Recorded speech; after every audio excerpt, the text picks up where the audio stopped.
Seja muito bem-vindo a mais um episódio da podcast Você Lá Fora, onde eu trago para você os maiores personagens do intercâmbio esportivo, gente do mundo inteiro. Eu acho que é importante você estar escutando o inglês que será falado, né, na sua jornada como intercâmbio esportivo. Você vai perceber sotaques diferentes, você vai sentir uma dificuldade maior em entender certas pessoas. Por isso, eu trago gente do mundo inteiro para você, né, começar a treinar o seu inglês e, ao mesmo tempo, ainda assim, estar aprendendo sobre o intercâmbio esportivo, estar aprendendo com pessoas que já conquistaram o que você quer conquistar, o que é peça vital na tua jornada. Você tem que estar acompanhando as pessoas que já chegaram aqui, as pessoas que já tiveram sucesso nessa jornada. E hoje eu trago um cara que é um exemplo muito grande para mim de inspiração, um cara que saiu de uma comunidade pobre, né, da Jamaica, e ele conquistou coisas incríveis. Ele começou em uma junior college, fez história pela junior college, jogamos juntos nessa junior college, fizemos história juntos por esse programa. Depois ele transferiu para uma universidade top, D1, NCAA D1. E depois, por certos problemas que a gente vai entender aqui melhor, ele teve que transferir para uma NAIA, que também é uma faculdade top. E ele é um cara que está sempre jogando no futebol semi-profissional e é um cara que tem altíssimas chances de chegar ao futebol profissional aqui dos Estados Unidos. Então, fica aí com a gente até o final, pega papel e caneta para você aprender as palavras que você não entende e faz pergunta, pode perguntar nos comentários, pode mandar inbox no Instagram, o que for. Mas comece, né, a treinar o seu listening. É muito importante que você faça isso. E essa é um dos motivos, né, de eu ter criado essa podcast, que é para você estar começando a ouvir dois estudantes atletas de outros países do mundo. Não somos só nós brasileiros que temos esse sonho de vir jogar aqui nos Estados Unidos, e são pessoas que você vai encontrar no seu caminho. Então, fica aí com a gente até o final, que essa podcast está show de bola. Very nice having you here, and I created this because it's a way to create really good content, show people at home and all over what it's like. It's, if you want to get somewhere, if I wanted to make like $1 million, I would start listening to people that already did that, right? Yeah. Kind of the same. Oh, I haven't made $1 million yet, though. Yeah, not yet. Not But yet. it's the same idea, right? If people in Brazil or Jamaica, wherever they want to be a student athlete, they gotta start listening to people that already made it. It's already made it, exactly. You're right. And I wanted to do this because of that, but also to reconnect with people that I got to meet along the way, and we go different paths, and for sure, no problem, man. Easy to lose touch, Yeah, it is for sure. Yeah, so I have like a few questions, and I think you're a great resource just because of the quality you have and where you're sitting at right now, in the collegiate soccer. I think you did some great things already, and I think it's awesome for people to get to know you more, That's good, man. I appreciate it. So just start by, introduce yourself, who you are, what do you do today, where you are, where do you come from, a little bit of your background. All right, guys. So my name is Akean Shackleford. I was born and raised in Jamaica. Right now I'm currently attending Lindsey Wilson College in Columbia, Kentucky. My major is communications, and with the possibility of playing pro within the next few months or so. So yeah. Fingers crossed, my guy. Fingers crossed. It's gonna happen. What is this? We're gonna get more into the professional, college sports, but just where, which club is there? Like a club already interested, or what's happening? There has been a few interests, based on my communication or with my agent. There has been a few clubs. Some wouldn't really want me to say at the moment. Some wouldn't mind, but I'm not gonna say it. But my agent told me there has been a few interests. However, a lot of things didn't fall through because of the whole pandemic. We were trying to do during this time, and while try doing it, you have to get tested. With me being out and those players being in, they don't want someone who has been outside of the environment to come in and might potentially infect the environment that their professional players are already in. Yeah. So it just has been a pretty It's moving, but it's moving slow, you know, Totally. and that's the thing, is to always be making progress. So yes, there has been a few clubs that shows interest, you know, willing, spoke with, talking about setting up trial dates and times, but because of this pandemic, a lot of things didn't really fell through. But in the upcoming months, hopefully by, you know, early January or whatsoever, as the new year kicks in, as team goes back to their preseason, stuff like that, hopefully something will come true. But yeah. Yeah, I hope so, man. Yeah, things are weird right now, but it's gonna pick it up for sure. Yeah, I've been asking people this just like a personal curiosity, but and I'm gonna put you on the spot. But what was your first impression that you had of me when you met me? And it's okay if I was a dick or something. Yeah, that's really putting me on the spot. But one of my very first impression of you is because, like, I want everyone to know that when our first time of meeting was at Indian Hills, that's where we first went to school together. Yeah. You know, my very first impression of Jan is because when I just got there, Jan was more like a senior guy to me. You know, so my very first impression, I always see this guy more as a leader. You know, he was the bigger one there, because like when I went there was like quite a few Brazilians, but out of them all, the ones that stand out to me was you, Gabriel Quadron, and Yeah. Vitino. Yeah. Yeah, you guys are my, you know, to be honest. But my first impression of you, of course, you know, you stand up more as a leader. You're more vocal. You always want the best for the team. You always want to see the team strive, you know, regardless whether you were on the field or not, you know. So yeah, that's how it's been my first impression of you. You know, I see you more as a leader, you know, someone who's willing to, put it this way, someone who is willing to lose an arm to see the team success or to see the team succeed. So yeah. I appreciate that. No problem, man. Cool, man. Yeah, good times. Good times at Anyhows.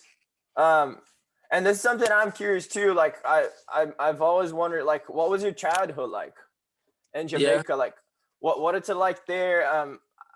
I'm sure it's very similar to Brazil in a lot of ways, in like in the social aspect of it, poverty, like all that stuff. You know, people want to make it. What was it like for you? Honestly speaking, I think I love these questions already, because I've been in a lot of interviews, and people stick to the soccer side of it, you know, and I've always wanted people for me who I am and not for what I do. Totally. You know, growing up in Jamaica, it wasn't easy, man. You know, it wasn't easy. I was raised by a single parent, you know, just by my mom and my sister. And I don't want to sound a bit harsh, but my family background, financial wise, wasn't the greatest. However, it was on like I was raised in like a moderate kind of environment in terms of financial wise. However, on the social side of it now, you know, in terms of violence and crime and all those things, I was right in the middle of it. You know, I was right in the midst of happening. You know, so growing up in such environment like that, they always have a saying: people always become a product of their environment. So if you were raised in an environment where it's just all about soccer, or it was all about beach volleyball, or it was all about, you know, track and field or the Olympics, then you were going to grow in the environment where people are going to be like, okay, he's probably going to be the next Usain Bolt, or he's probably going to be the next Ronaldinho. You know what I'm saying? Totally.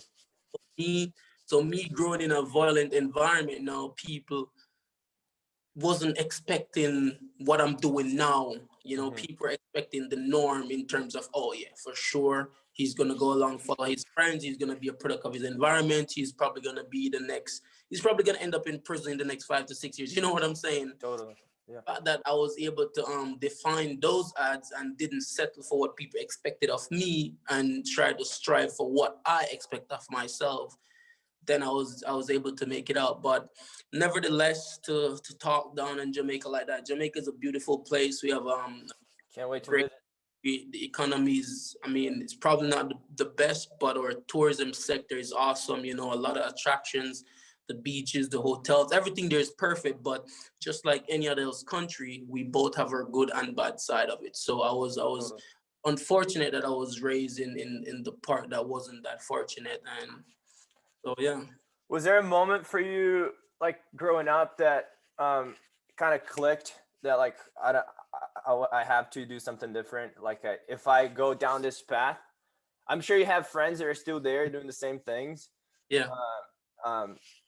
So is there a moment for you to like, I can't do this. Like I'm going to go down this path and it's going to be bad. So I have to pursue something better for myself and my family. Because that's, you know, always our deepest desire, right? To help our families. I mean, I can think of two moments, and I'm going to share them both. One is more severe than one. So I'm going to go with the least severe first. I remember this one afternoon, I was walking home from school, high school that is, with a couple of my friends, and something happened. I don't know, some government official or the police officer swear that one of us has sworn, you know, cursed something or done something wrong. So we all got locked up. You know what I'm saying? Oh, wow. You know, all taken into custody, you know, and we were all allowed to our one phone call routine, which everyone knows. And when I look into it, as a young person in high school, I was raised just by my mom, you know, no dad, no one else, and stuff like this. You don't want your mom to know about it. You know what I'm saying? You don't want your parents to know. So when I look into it, there was no one else to call with my one phone call. It was just my mom. And I was like, damn, if my mom is at work trying her best to put food on the table, and I'm here giving trouble, calling her from prison or from jail, how's she gonna feel about that? Wow, you know, yes. I was like, damn, I really don't want to call my mom. But then again, I look, damn, there's really no one else to call, you know? So I did call my mom, and she left work. She got there within less than 30 minutes. She got me out and all that. And, you know, that was one of the defining moments where I'd be like, you know, I can't put my mom through all this stress. You know, I can't allow her to be working hard, trying to put food on the table, trying to ensure that me and my sister, you know, are well taken care of. But at the same time, while she's doing that, I'm on the other side doing something wrong. You know what I'm saying? So that was a defining moment for me in terms of who should I call? And there was really no one but my mom. So I really had to, you know, look deep within myself and be like, listen, I need to do better. You know, I really need to do better. And then again, there was this one other particular moment, you know, I'm pretty sure my mom wouldn't mind me sharing this because it's been many years now, and I don't mind because I always tell myself that my story will always inspire someone to strive better. So I can remember this one particular moment. My sister went to spend the night over with our aunt, you know, because my aunt has like 3 or 4 girls, and she made it up to 5. So they were having their girls' night over, you know what I mean? So it was just me and my mom there, and unfortunately, there was about between 4 to 6 gunmen that break into the house while me and my mom was there, you know, and you know, they asked for money, appliances, whatever they could find, you know, and luckily or fortunately, you know, they didn't harm us, you know, nothing. They weren't there to do any harm, but just to get something to live. Just like we get up every day, try to work and make money. I guess that was their income, you know what I mean? And I look into it after they left, you know, my mom was there on her knees crying, you know, and I look into it and I was like, damn, you know, this is really hard. You know, I really can't do this, you know, and I said to myself, like, what if I was those people, you know, how after I break into someone else's house, then this is how the other person would react, you know, and I realized from my mom's reaction, I realized it's really hard, you know, and I would never want anyone else to feel like this or their family to feel like this, you know. But say that to say this, I know a lot of people who have done a lot of wrong things for the right reasons. And I fell into that category quite a few times because, you know, as you said, people have to survive, you know, but I tell myself, like, listen, I would never want anyone to feel like how my mom felt, you know, because I've seen it. I've seen her reaction. And I tell myself that, listen, I have to do something about this, you know, even if it's not physically, it has to be mentally, but something about me have to change in terms of my environment. I have to get out there, you know, there has to be something else to this world than just what is my small surroundings. I have to get out there, and as I said, there's a lot more, but those are probably one of the two defining moments where I had to make a choice. So yeah. Yeah, those are big ones. If you said your mom were on her knees crying, that must be just so crushing, dude. Like, just seeing your parents cry in general is so hard. And the thing is, man, I was probably around 14, 30. I wasn't any older than 15. Can you imagine? You're not in high school yet? I was in high school, yeah, but I was like early high school. But at that point, like your story with soccer now, at that point you already knew that you wanted to, pursue the ball or chase the ball or oh yeah, for sure. I mean? That's always been there. At that point I know that I wanted to play soccer, but as I said, during the time there is a whole lot of temptations and obstacles and all that, but those were the moment that really shows me like it has to be soccer and nothing else, because if it's something else, it's going to be good for me, but I'm going to be taken away from people. You know what I'm saying? Like in terms of, let's say I had turned to violence. In order for me to be successful in violence, I'm going to be taken away from other people and family members and stuff like that. And it's just not what I want, because I've seen how my mom react. And maybe I had to choose something else, like, probably being a professor at some school, or probably working as a police officer in Jamaica. I mean, I look at it as going out to earn my daily bread by supporting my family. But then again, there will always be some form of interaction with me and my environment and my past, in terms of, let's say I try to go be a police officer, I'm going to come into interaction with my friends who are also doing bad things, So in order to avoid that, right, I just avoid the entire environment itself, because people are going to look at you as being biased. Because let's say, for example, you were doing bad and I came to lock you up, you're going to be like, Akean, we're friends. Why would you do it? You know what I'm saying? Yeah, so 100%. Bias and all that, I just avoid the entire environment and try to strive for something where people are generally just going to see it as love and nothing but love, So do you have friends that are police officers right now in Jamaica? Yeah, I actually do. I have friends that are police, friends that are soldiers or whatever, and whenever I see them, it's nothing but love. Is that a common path for the youth down there? I don't know if there's, in Brazil at least, there's three main things they do, right? They go to school or do this and that, right? They go to med school or they go to engineering school if they have the means to do so. But I just wonder what it's like down there in Jamaica. What is it that, the most common path? I don't know if, you know what I mean? Like, if being a police officer is, it's like a trend that for in Brazil, if you serve the army, a lot of, the poor part of the country, people want to serve the army because it's a way for them to get 3 meals a day, right? And it's very common for people that don't have the means to do so. Yeah.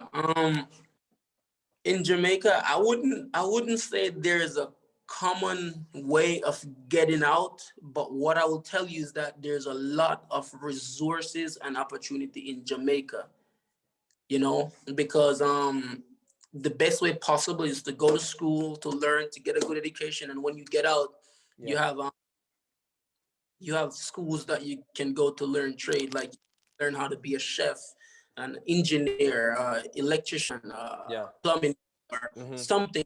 There's opportunity there. There's call center there where you can go once you leave school. You have the right amount of requirements that is needed. You can go there, you can work. Like, there's opportunity there, but it's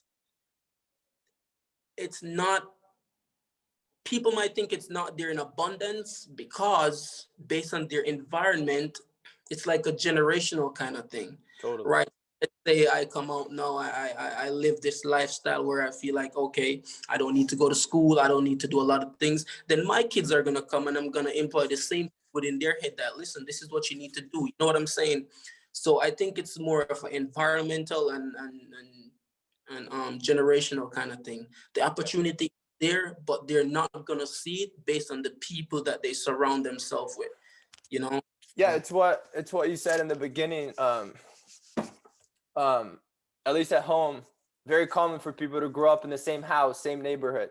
Mm-hmm. You know, have the same friends all over like their whole lives. So like you're in this little bubble where you cannot see anything further out than this.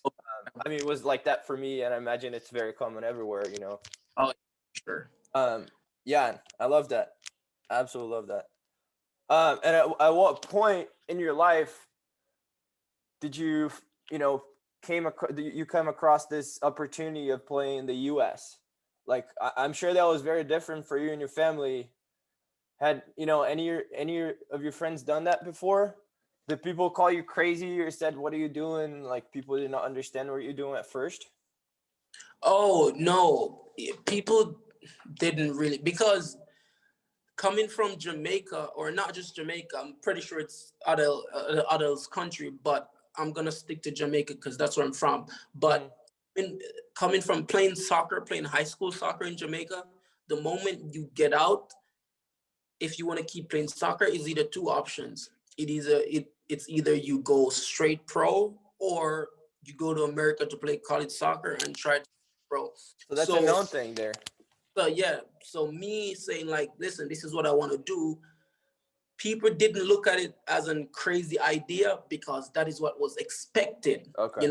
However, some, but not most, but some did call me a little bit crazy because they're saying based on my talent, I should have gone pro. You know what I'm saying? So it was a two-way street. But for me, a lot of things kind of forced me, not just forced me, but I had to grow up from an early age. I had to be mature from an early age.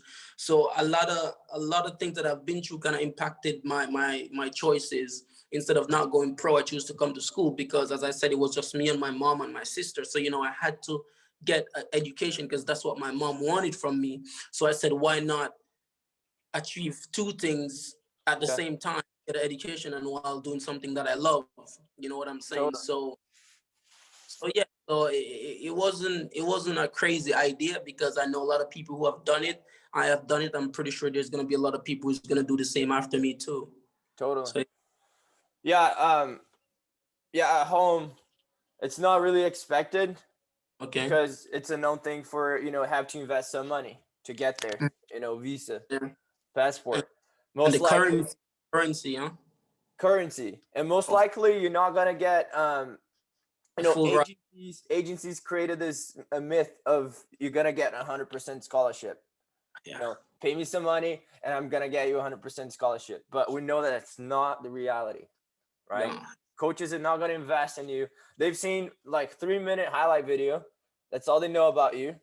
Very unlikely that they're gonna invest a lot of money, right? Considering for the majority of people, of course, there's the exception. People that they really talented, play pro their whole lives, whatever.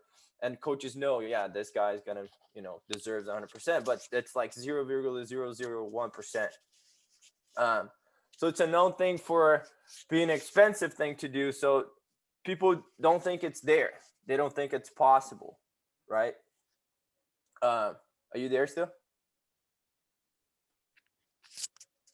Yeah, I'm here. Yeah. So it's not like expected. So people do call you crazy, right? Like, oh my God, what are you gonna do there? Are you crazy? Like, that's not for you, whatever. And the most common path, either go pro and give up on school, or you give up on your talent, right? And then you go to school and go work. And going pro at home, at least, it's like crazy hard. People say it's like a mafia, right? Like agents, all of that stuff. Could talk like a whole day about that. So you either give up on your talent or your education. And that's bad. Yeah. That's bad. That's what I love about here. It's awesome that in Jamaica, it's like the two paths, right? People know that you can go to the U.S. and do that. It's possible. It is, yeah.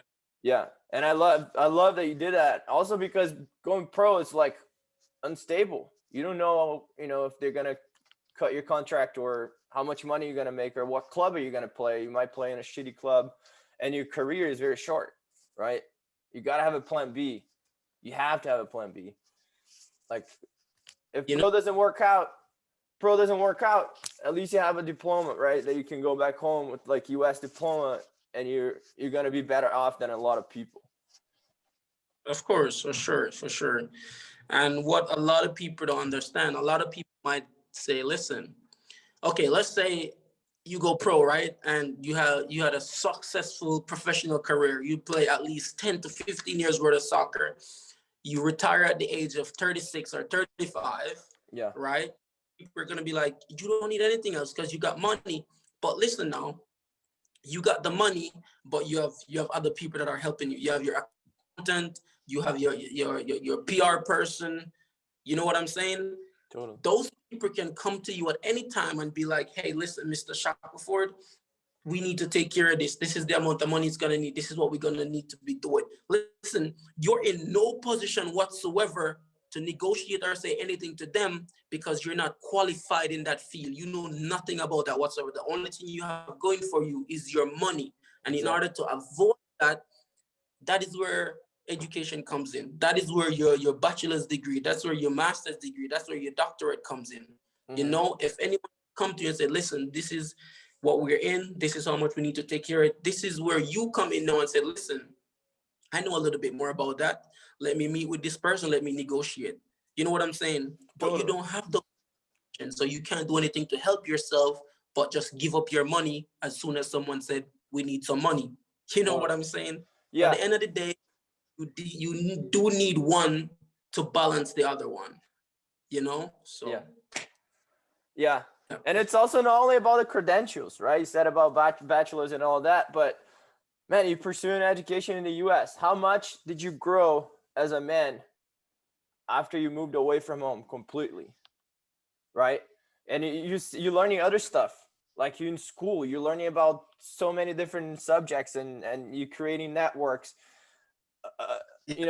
Whereas if I'm home in Brazil pursuing soccer with this like tunnel vision, soccer, I'm not learning anything else.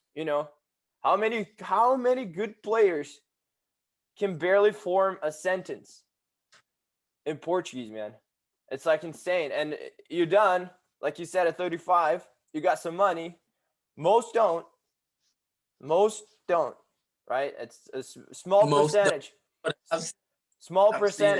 Small percentage of people that make like enough money to be chilling at 35. And after that, what do? You got no knowledge about anything. You can barely speak. You don't speak another language, right? Yeah. And then you're kind of like stuck with soccer your whole life. I know so many coaches that are teaching kids. Nothing wrong with that. But people that couldn't grow in life, chase other things, bigger things, because they played soccer their whole lives, no schooling, they don't speak other languages, they don't speak good Portuguese, and they're stuck as, the soccer coach, which again, nothing wrong with that. But deep down, so many people, they had that desire, but they couldn't do it just because they pursued that their whole lives, if that makes sense. Whole life. Yeah, it does. Absolutely. Yeah. For sure. Totally. So in Brazil, most common path is to hire an agency and then you get to the US, right? They do all the stuff for you, all the paperwork, they find you a scholarship. Is that the same thing in Jamaica, or how does that work? How is it for you, this process of enrolling in a like American university? I mean, for sure, there was no form of agency whatsoever. But as time goes by and stuff develop, I'm pretty sure they have one or a few agencies there, but I'm not really familiar with at the moment. But however, the process for me, it wasn't easy, but it was a simple one in terms of I was playing right out of high school. I was playing a league there, a league below the Premier League. I was playing in that league. Didn't sign any contract, didn't sign anything. And my coach be like, listen, I have some connections overseas, you know, you want to go to college, what you want to do? I was like, yeah, I'm sure. Why not? You know, and he made a phone call. He called this one guy over there in West Virginia, and, you know, they talk, you know, I didn't have any highlight video. I didn't have anything, you know, and the guy was like, listen, this guy's legit, you know, just take my word for it. You take this guy, you will get at least 20 goals per season, you know. So However, however, with that same school, I didn't ended up went into that same school because of requirements reasons. You know, I went to do the ACT, and instead of gotten the required amount, I got like 5 points below the required amount. Oh no. Then there comes Coach John. Coach John was the assistant of that school, and he now became the head junior college. And with junior college, you don't really need much to get in. So John was doing all the recruiting from there. So with everything not working out there, all the players that he was trying to recruit for that school, he just bring them over to Indiana, which I'm pretty sure that was the process. And yeah, there you go. I ended up being there, as I said, no highlight video, nothing. It was just merely of trust. You know, hey, I got a guy, he's really good. He'll probably get you 20 or whatever goals per season. And they were like, all right, sure, no problem. You know, we're interested, we'll take him. So back as you said about the agency, you know, you give them some money, you get a full ride. You yourself would look at me, a player with such caliber, and you'd be like, oh no, for sure, these guys deserve full ride and probably whatever else they can get in return. You know what I'm saying? But when I just went to college, I wasn't on a full ride. And I'm pretty sure you know that, because at one point I had a GoFundMe thing, you know, and people might be like, damn, this guy's so talented and doesn't have a full ride, you know. So a lot of things that most agencies say that are gonna be there for you, it probably won't be there for you. But the best thing to do is to try to get in. And once you get in, then now you can negotiate, because that's what I did. I knew I wasn't gonna get a full ride. I know it wasn't a full ride. I know at some point I'm gonna have to do something, and that is what I did. I get in there, I scored a bunch of goals, I became All-American, and now it forced the school to think twice. Do we want to let this guy go, or do we want to give him a full ride and see what the next year has? You know what I'm saying? Yeah. So after you did all of that, definitely other schools are going to look at you. Yeah, this guy's a full ride, so the school has to make a decision, right? But this you're talking about Indian Hills, or after you transferred to SMU? No. This was Indian Hills. This was me, the Indian Hills, because that's how the process starts. As I said, it wasn't with no agency. It wasn't with no one. It was just the coach that I was playing for. Because the coach that I was playing for, he played for Jamaica in the World Cup in '98. So he had some, you know what I'm saying? Big guy for sure. Based on his connections, he reached out to some people. So it was, as I said, it was just more of a word of bond kind of thing. Like this is my word to you, and I won't break it. You know what I'm saying? Because they're good friends. So basically, if he had said he had a good player and I wasn't good, then the friendship wouldn't be good. It was more of a like, listen, got a good player, you know, just take him in, and everything will be all right. Then they trust power of networking, right? And I'm sure this coach liked you, right? I'm sure not all players in your team had the same behavior that you had, the same, you know, attitude towards soccer and towards training. It wasn't solely because of your talent. Yeah. No, this coach liked you. He knew that you wanted to make it. He knew how hard worker you were. And also I was young, you know, so he was saying, if I can save this young one, he can probably save plenty others more, you know. Not that there wasn't anyone else in my team that was as talented as me, as disciplined as me. No, there was a lot more. But the thing is, me being different from them, it was that I was young. Simple means a guy of this caliber, being so young, have a bright future ahead of him, I cannot let him fall prey to his environment. So practically that was probably going in his mindset or something. So that's awesome. What was it like coming in for you as like a new student athlete? You never been in the US before or out of the country at all? At that time, no. Yeah. It's a big change, man. That was my first time, my first experience. I'll never forget. You end up in fucking Iowa, middle of nowhere. Middle of nowhere. That was food. Every time I tell people that, listen, the first place I've been to in America was Iowa, people like, how did you end up from Jamaica to Iowa? Yeah. It's ridiculous. Same like reaction, man. people would think, oh, it's probably like Florida or New York, California. Hell no, it was Iowa, you know. I'm very grateful though. It was a really good way to arrive, you know, small town, smaller school, to get to know the system, you know, how school works and all that. I now it's like tell people like you should look for a JC because it's such a good way to get in, make a good highlights video, you know, be seen by coaches and all that. People been sleeping on junior college, man. Let me tell you guys this. No, I'm being for real. I need, like, whenever they get this video out there and they're listening, I need them to pay attention to this part, what I'm gonna say to them. All right. Junior college is like the parent you never had. Junior college, they teach you the right way. It's like junior college is like the nourishment for your body to move forward.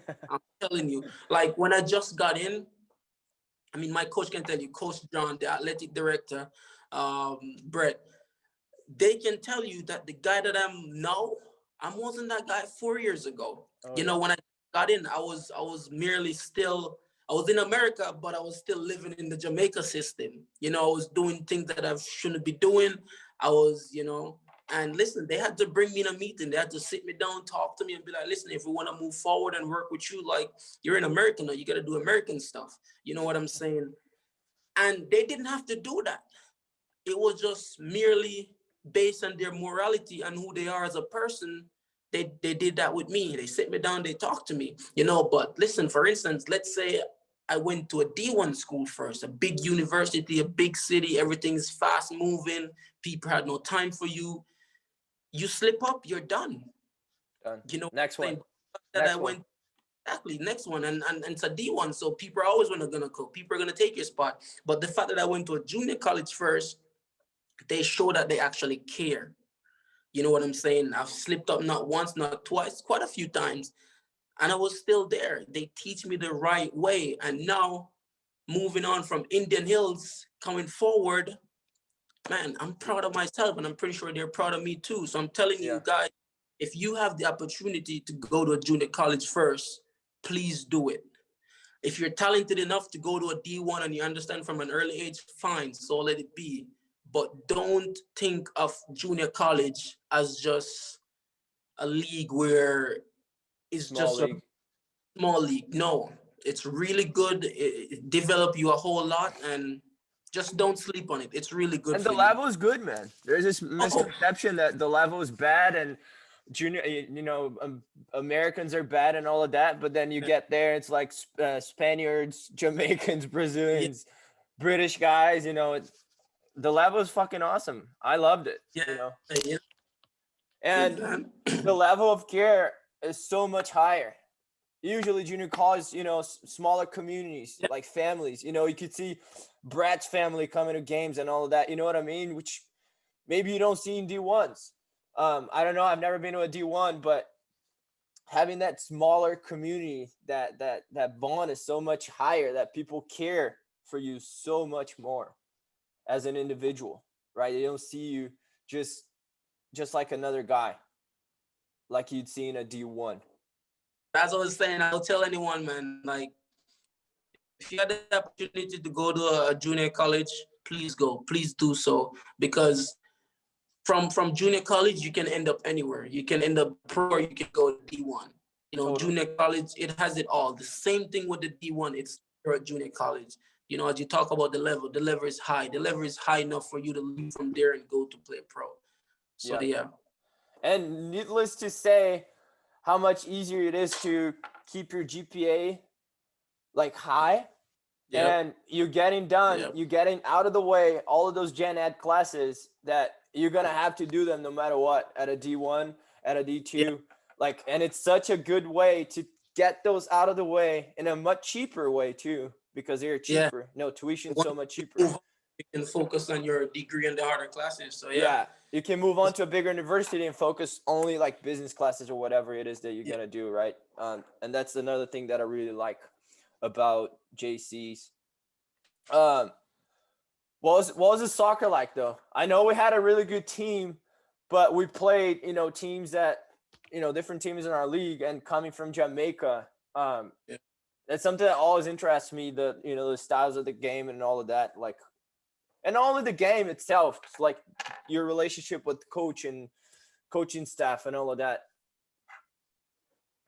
I mean, for me, there's no question about it, no doubt about it. I'm pretty sure you guys, the other players, have seen it. I had a good relationship with the coach, assistant coach, the athletic director.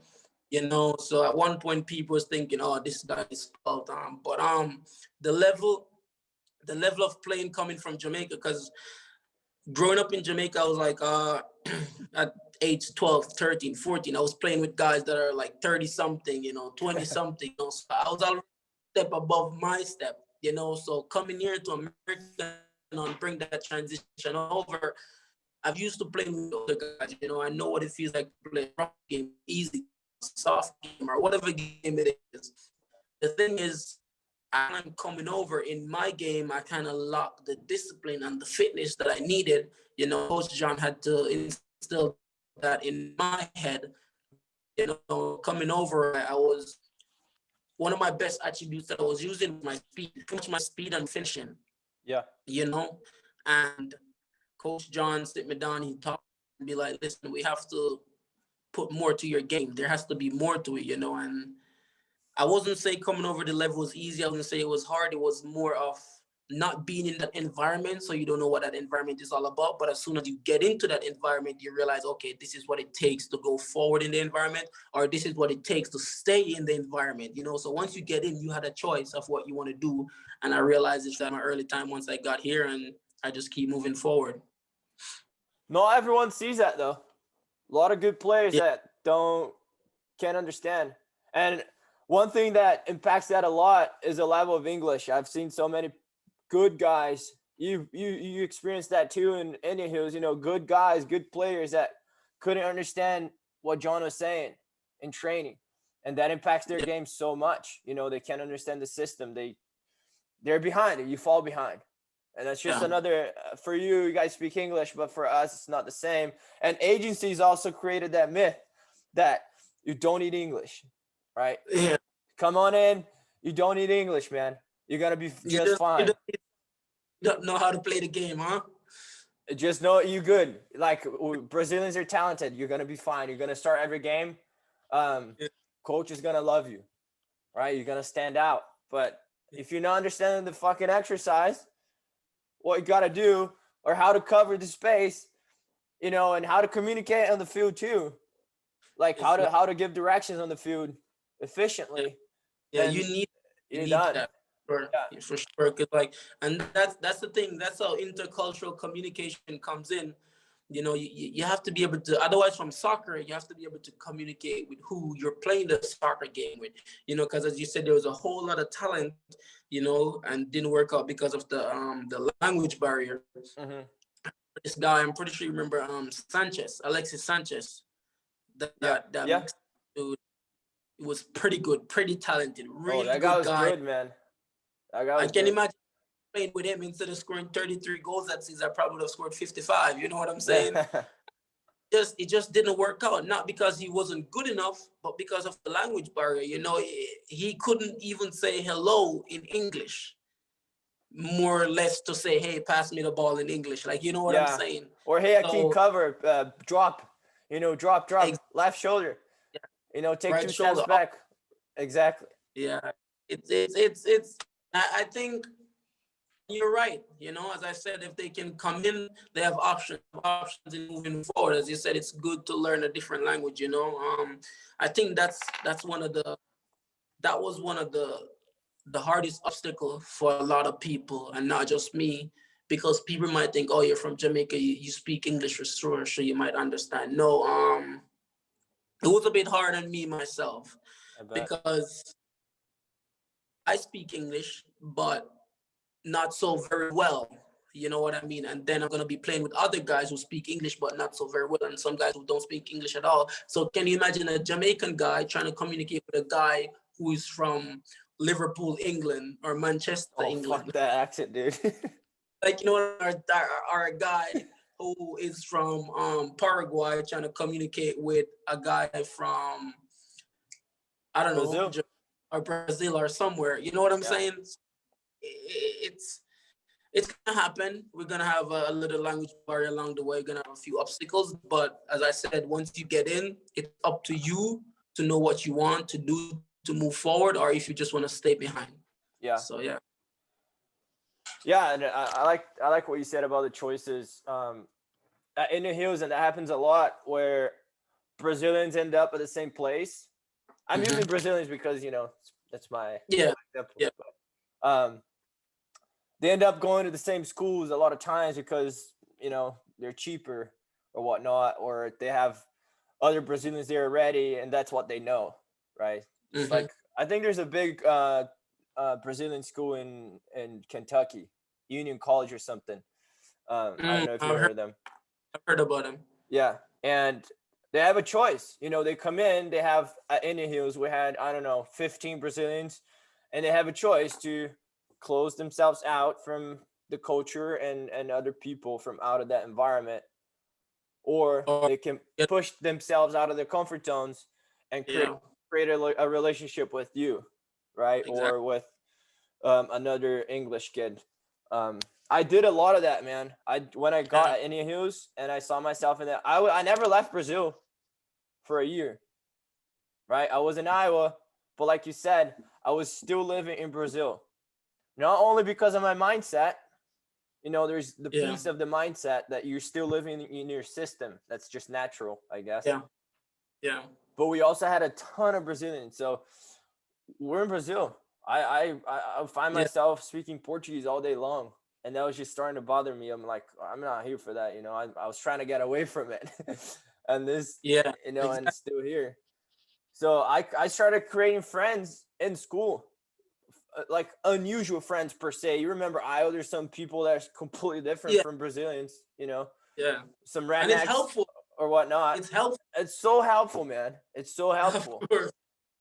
It is helpful. Right? It's so helpful. And people will make fun of me. Some of the guys will make fun of me. Like, why are you hanging out with this girl? Like, I don't know. I'm trying to speak English. I'm trying to, get out of my comfort zone, understand other people. Because people are different as hell, man. Not to cut you, but the funniest thing is I was in the same situation, but I was making friends with a lot of people where at one point I have a few assignments, and to me, those assignments are hard as hell. And those people that was my friend, they took 10, 15 minutes and it's done. And I'm like, wow. So, so it's helpful, not that to get someone to do your work for you, but being in a different culture, you learn different stuff easily. Because if I was stuck in the Jamaican ways, I'll probably fail a lot of assignments and a lot of classes. You know what I'm saying? So it's definitely people. Just gotta be flexible, man. That's the word, flexible. Totally. Yeah, and it's you started to see that your way of thinking is not the only one out there. The way your people think, it's not the only right one out there. Because when you're in your bubble, like we said at home, that's all you know. That's your way of thinking, and if he thinks different, he's a dumbass, or I'm not going to be friends with them because he thinks different. But then you get in this environment, out of your country, out of your people, out of your language, and you start realizing that if I continue to think this way, I'm gone. I'm not going to make it. I'm not going to survive this, Absolutely. Like you said, you got to be flexible. You got to be adaptable. Adaptable is one of my favorite words to use, as an international student, because I think I'm very adaptable and other people are not. Yeah. I've seen so many people go back home. So many good players that and I hate so many people, man. And like you said, a lot of them are thinking that they're worth more, that they're worth the full ride.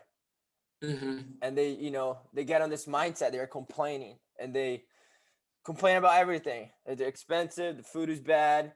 And they get in this mode that they cannot be adaptable. They simply cannot adapt, right? Man, Jan, let me tell you this. I don't want to say I hate people or players like that because hate is such a strong word. Yeah. But however, what I might say, I dislike people and players like that because, one, a player like me, I've done so much, and I've never yet complained once about not being on full ride, and I've never yet complained once about being on full ride. So what I'm saying is that learn to appreciate what you have until you get what you want. You know, you coming in from a different country, people in your country might see your worth and might know your worth, but you're coming in a different environment, and these people might not see your worth. However, don't get me wrong, they won't regard your worth, but they don't know your worth as the.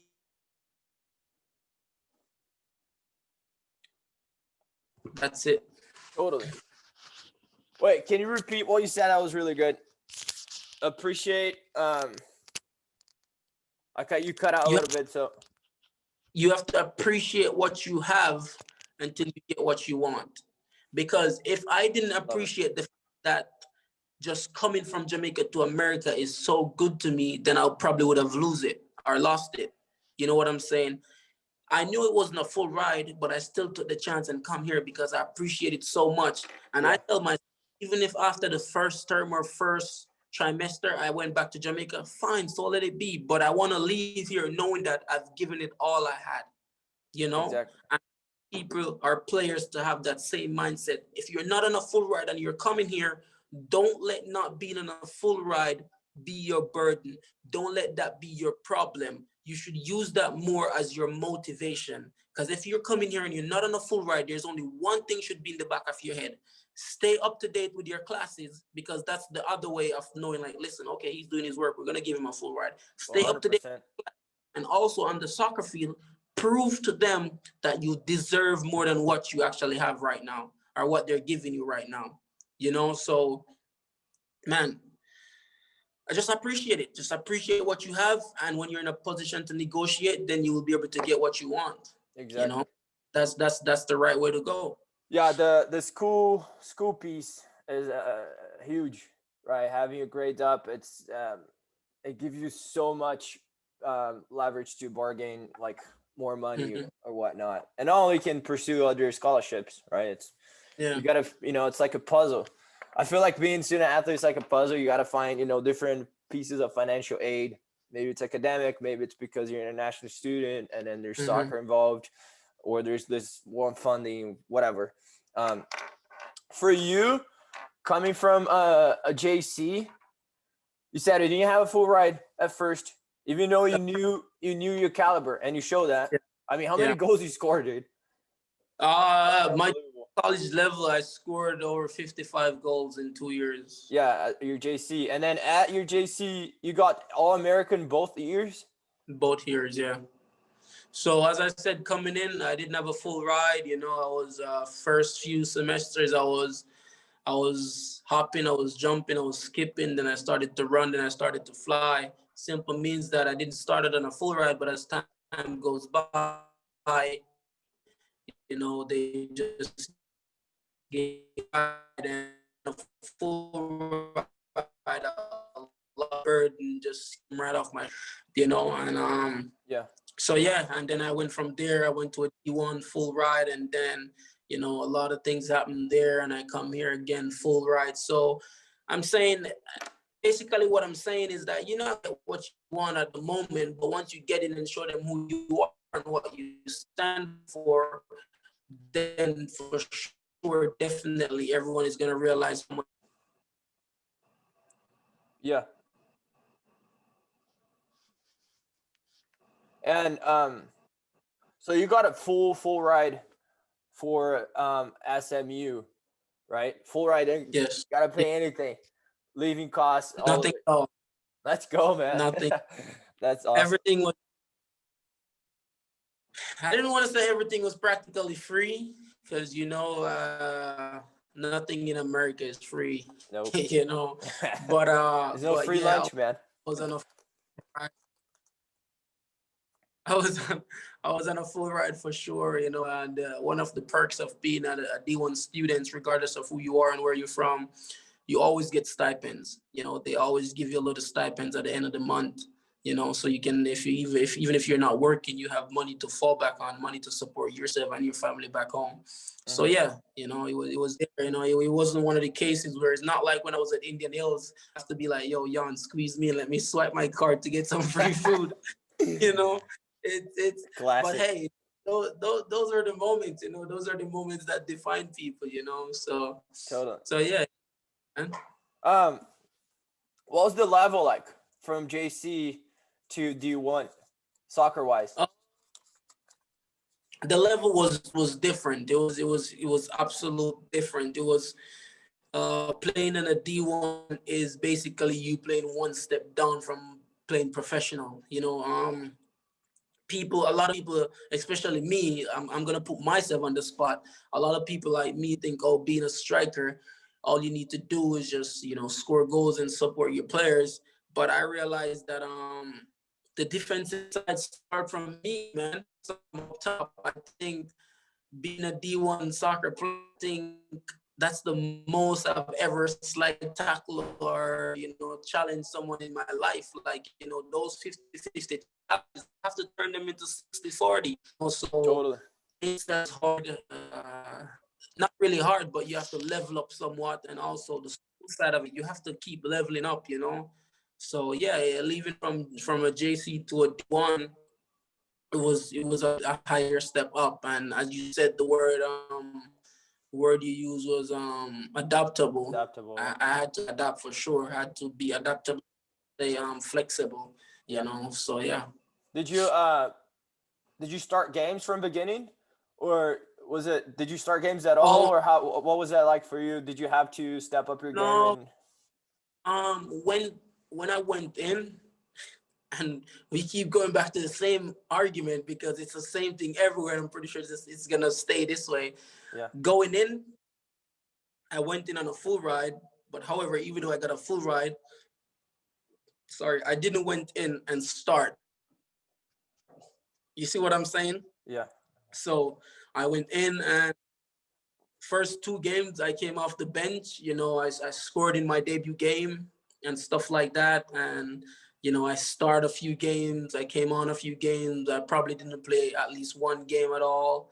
And yeah, pretty much that was it. Let's say, for example, we played 22 games throughout the season. I probably started like 11. I probably came on in like it's probably 6 or 7, or, you know, and shared some minutes in the others and in 1 or 2. So it was like that, you know, regardless of who you are. That's D1. And the thing is, coaches, they want to win. You know, that's a high level. So it doesn't matter who you are. It doesn't matter if your player's scoring 20, 15 goals per season. It's always going to be a thing where you're in and out trying to save you for the next game. You know what I'm saying? So it's always going to be like that. It's a high level. It's going to be competitive, you know? Yeah, and I'm sure the roster is so deep that he can make this rotation. Oh, yeah, for sure. Because one of the things I realized as soon as I went there is not the same as Indian Hills, where, we're going to travel. We got a game 3 hours away, where we're going to ride the bus and majority of our players going to come. At D1, we have like probably 30 people on our rosters, and most games we don't drive, we fly. If not all games, we have to fly. And that's amazing. Otherwise, from the coaching staff and the trainers and stuff like that, only 22 players can make it. 22 out of like 30 something. Come on, think about that. You know, where you have to fly. You know, those guys who are left behind, they're thinking, they're probably not worthy. It's not that they're not worthy. You know, as you said, the squad is so deep, and you have to play for your position in practice. You know what I'm saying? Because there's a lot of guys who have traveled for the first 5-6 games and didn't make it for the last 3-4 games. You know what I'm saying? Yeah. So you just gotta put the work in, man. And what does your attitude have to be like your behavior in practice as an international student going to like a huge school like SMU, D1? You know, you guys are ranked and all of that. What was it like for you coming from a JC and going to a D1? Like, did anything change in your behavior or something that you noticed it? And I'm like, oh, fuck, I have to do this more. I have to step up my game in this way, or, you know. If anything had changed in my behavior, it would more so be my discipline. I was more disciplined when I went to D1 because I remember at Indian Hill, we only get up at 6 a.m. when we had fitness. You know, we all feared 6 a.m. When coach said 6 a.m. and Sunday, everyone was stressing out. No one would leave their room because they had to be up at 6 a.m. Monday. But being in D1 now, 6 a.m. for us is every day. No matter what. No matter what. It's an everyday thing, you know, and I will always tell people this, being at the D1, I can remember leaving my room sometimes at 7:30 and I would never get back to my room until like 11 in the night. You know what I'm saying? And people might think that's ridiculous, but it has a lot to do with the soccer, the schoolwork, and everything. That's busy, man. So to say what has changed a lot is pretty much my attitude and my discipline, you know, because I have to be disciplined enough to get to practice, had to be disciplined enough to respect everyone's time, players, coaches, every that. And also, if you have an injury and stuff and you set up an appointment with the training stuff, you have to respect their time. You have to be disciplined enough to, if you say it's 7:30 in the morning, you have to be there at 7:30. You can't get 7:45. Hell no, someone is already in the treatment room. You have to wait. Like, you know what I'm saying? Yeah. And that's how most of those things comes in. And also, one of the things that also changed about me is being open-minded. And this is what most players like myself, I have gotten over that. So most players right now, they're thinking, oh, they don't need to be open-minded. And I'm going to show you guys why you all need to be open-minded and you all need to really just relax and play the game. Because going into D1, a lot of people, like for me, I'll take a lot of critics if it's not delivered aggressively. I'm fine with that. Totally. But you have players coming into a team and practicing with a team for the first time. You hear someone say, "Shackleford, go right." I said, "Go to your fucking right." You know what I'm saying? And some guys would be like, "Yo, relax." Some guys would get mad and, you know, starting to complain. But that's the atmosphere of the game. Exactly. You know, and by the time practice is over and game is over, that's the same player's gonna hug you, you know, say, "Yo, well done, good job," and stuff like that. That's the environment of it. No one is gonna give you advice, or no one is gonna jump on you if they don't want to see you do well or they don't want you to achieve well. Like, you know what I'm saying? Yeah. Like, for instance, you know, your team is defending a corner kick and you know you're the guy who has to be at the front post and you're not there, you're all the way in the back. You're going to hear someone scream at you and be like, "Yo, Jan, get to the fucking front." I said, "Move to the fucking front." Like, you know what I'm saying? Yeah, totally. They're not getting on you because they don't like you. They're getting on you because they want to see you be there and they want the team to be successful. Because if you're not there and someone scored from there, the problem is not just on you, it's on the entire team. 100%. So people are always going to keep you in line. So going to a D1 or going to a play environment like that, coaches are going to get on you. Players are going to get on you. Not just that, players who haven't even played a game is going to get on you. And you're going to look into yourself and be like, "Who's this guy talking to me? You haven't played a game. I've been playing. You should." That mindset is dangerous, man. It's dangerous. So everyone is going to talk to you regardless of who they are. So now it's up to you if you want to take that and move forward or if you want to take that and lay down. As an offense, yeah. With me being at Indian Hills, we never really had that because we had an understanding of each other. And it bothered me when I went there because I've never really had that. You know, so getting into in that environment and being exposed to the environment, now I have an open mind about the environment.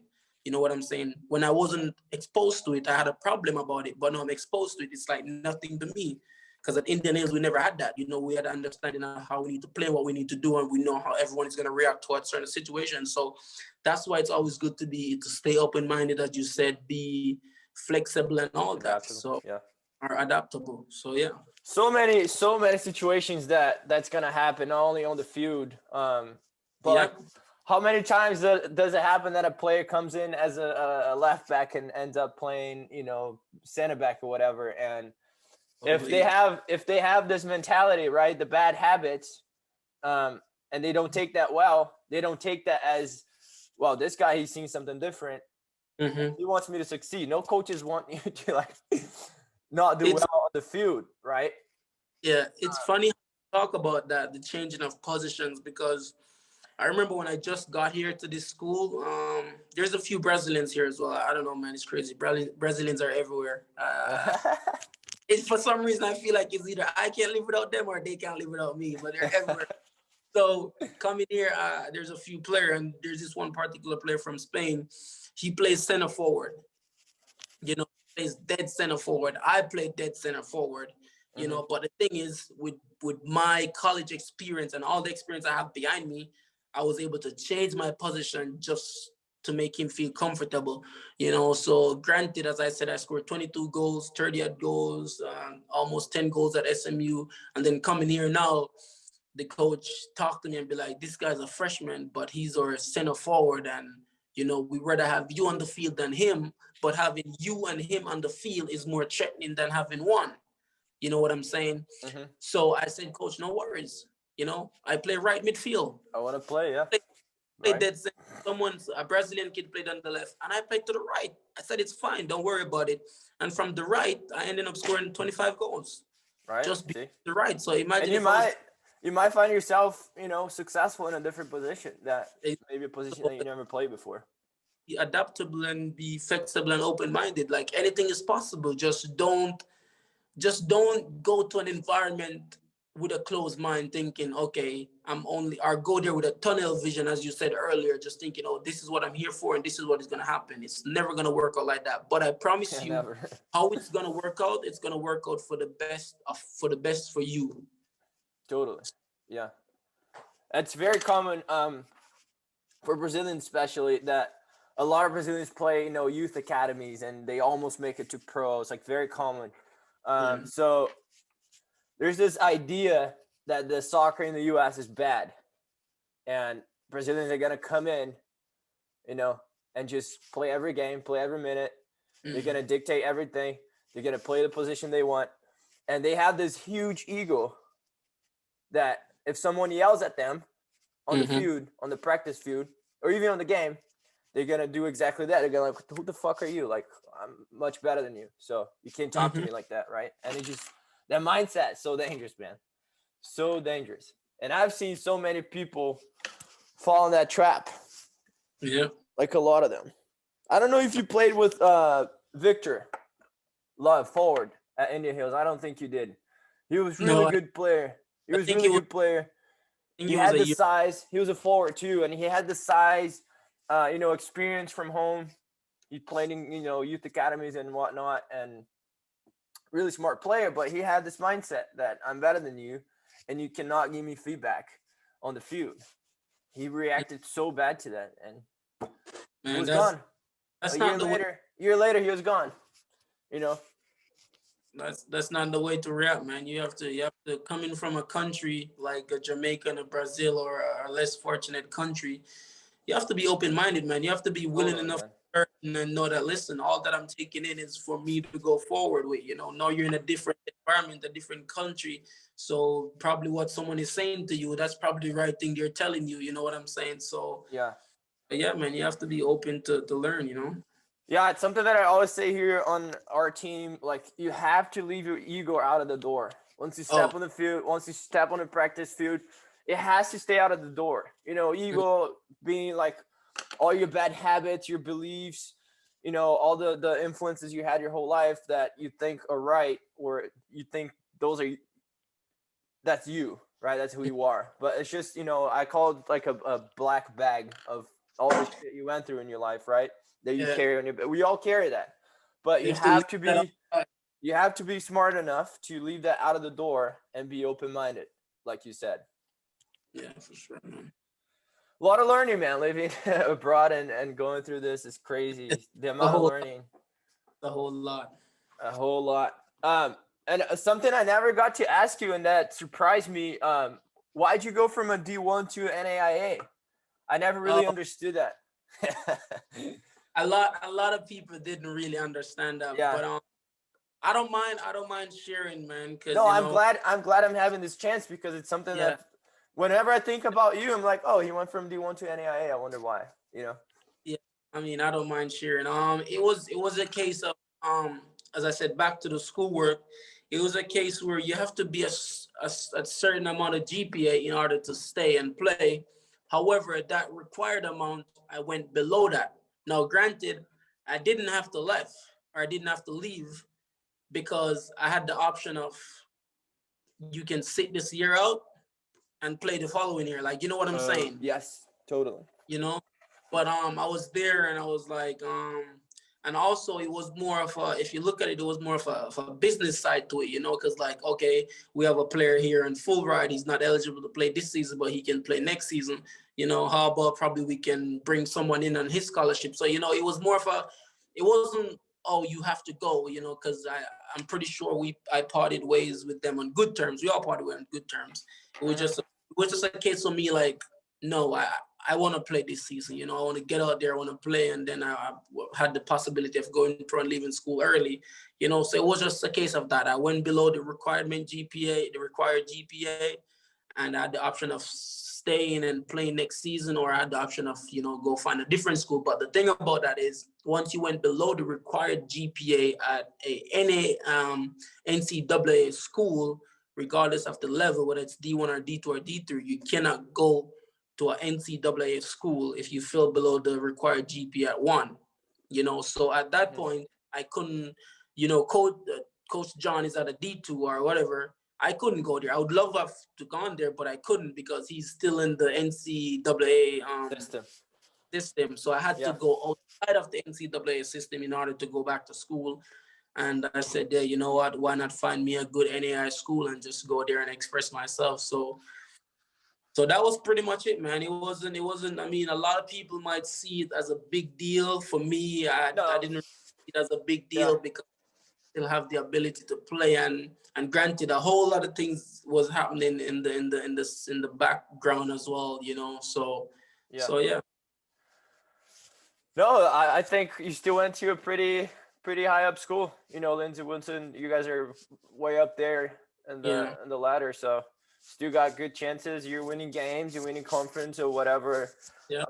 And also a lot of players are like fixated in this D1 deal, and there's so many opportunities, man. You might go to a D1 and you might get, you know, might be last in your conference. You might be losing every game. You know, you might not be having as much fun as you would be having if you were at a, you know, top NAIA school, or just my school. We win conference here and we're not top school, but I'm still having fun because I'm winning games. Of course, it goes along with what kind of player you are, right? For me, my caliber, I never played soccer in my life before. So I'm happy with what I have. I'm winning conference. You know, I start games. So, but kids have this fixation with D1 schools, and they forget that there's so many other leagues, so many other good schools out there. They offer just as much, right? This last question I have is, we talked a little bit about in the beginning, but what are the perspectives for the future? Not only soccer, but also like life in the US or whatever you want to throw in there. For me right now, my main goal right now, my priority right now, because I said I'm a communication major, my main priority right now, I'm scheduled to graduate in May of 2021, which is just a couple months away from here. It might sound long, but it's really just a couple months if you look at it. Yep. And, you know, once I get that, my you know, if anything comes up like pro wise or anything, I can, you know, I probably might go finish my school online. So I'm trying to set myself up where I have options, you know. So, I mean, but looking to the near future, you know, I don't know if I should break this to the public as yet or not, but, you know, I do have a girlfriend, you know, we probably gonna hopefully get married here within the next 8 months or something like that from now. That's hopefully, nice, you know, regardless of what the future holds. So many opportunities here. It's crazy to even think about. It's overwhelming. And also once you're here, you start your horizons, they expand so much that you know, there's so many options that come up, and you start creating new things, new ideas. Like you grow up so much in this role as a student athlete in the US that it's awesome though. And I really, really hope you make professional. I know how much you love the game, and I know of I your hope so too. quality. And I'm rooting for you, man, for real. Thank you, man. I appreciate it. Yes, sir. Yeah, thanks for almost hour and a half. I really appreciate it. And yeah, ladies and No gentlemen, problem, man. Akean Shackleford. All right, my man. I appreciate y'all told me about this opportunity. I didn't think twice. I said, you know what, let's do it. And with that being said, that is how you network, because we met a few years ago. The connection is still there. Totally. And that's one of the advantage of, leaving your environment, coming to a different country, all of that, have you network and all that. So that's one of the advantages, guys. You get to know people, because a few years from now, as Jan said, he's rooting for me. Hopefully, if I go to pro, we'll still have the same connection. He can pick the phone up and call me any day. I can call him any day. And that's one of the greatest thing about going to junior college also, and being in college, regardless of what it is. You got a lot of connection, guys. So yeah, man, I appreciate you having me. I appreciate you thinking of bringing me on this. I appreciate you thinking like, yeah, he's probably a decent guy with a lot of experience to show to everyone here who want to make the transition and play college level instead of rushing into going pro. So I appreciate you, man. You're such a good role model, because not only because of your quality, but you have such a unique story that you went JC, D1, and NIA, which is so awesome. You don't see that very often, Got All-American and probably all of them, so you never know. All-American guy right here. But not gonna rush it, guys. If you guys just don't sleep on college whatsoever, regardless if it's junior college, NAIA, or D1. If you guys haven't made it pro in the time frame when you guys think you're gonna go pro, if you guys get the opportunity to go to college, go. Go. You might having a different story at the end of college. That's just life. Oh. Just keep going. Moving regardless. So yeah. Yeah, and like you said, don't sleep on it. Do not mess up your grades, man. That's such a. Do not mess up. Yeah, that's one of the advices I have is, can be annoying at times. You got to do homework, whatever. Got to show up to class, but it makes such a huge difference in who you become as a student athlete. Like the connections you make, people look at you different. You have so much more power to bargain with administration or whatever, for more money, and it's huge. Grades, man, you have a good chance of negotiating regardless of where you're from. Once you have good grades, you can negotiate with anyone once you're at that college. I'm telling you. And guys, if you guys want to go to a school and do 5-6 years, play for 5-6 years, Jan is your guy. He knows how to get you. He knows how to get you to play. I have the formula, man. He has the formula to get you to play as many years as you want, guys. I promise you, this guy will get you guys right. I have the formula, man. No, I cried in the beginning a lot. My first 2 years, it was really tough because I couldn't play. But now I'm harvesting that. I'm benefiting from it now. And that those first 2 years, and that's what you use as motivation to keep going forward, because you always tell yourself, I never want to be in that position again. I never want to cry my eyes out again. Anytime I'm crying, it has to be because of some form of joy, Totally. So there you have it, man. All right, man. Good talk to you. All right. Keep on grinding. Awesome talk. All the best, my guy. Safe. Family. All right. Stay COVID free. All right. You as well, man. All the best there. All right. All right. All right.